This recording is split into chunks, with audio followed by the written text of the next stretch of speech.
আমার নাম অজয় হেমব্রম। আমি মনোরপুর শ্রীরামকৃষ্ণ স্কুল থেকে এইচএস পাস করি।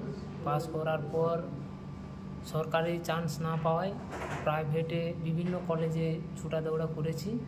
তারপর এমকন বিজনেস একাডেমিতে আমি অ্যাডমিশন নিই 2021 সালে।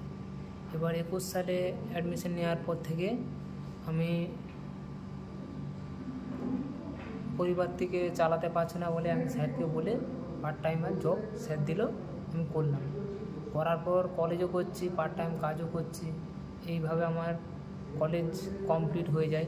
তারপর কলেজ কমপ্লিট হওয়ার আগে ভারত ফোর্জ কোম্পানিতে জয়েন করলাম। জয়েনিং করে এই যে এত দূর এলাম, এমকন বিজনেস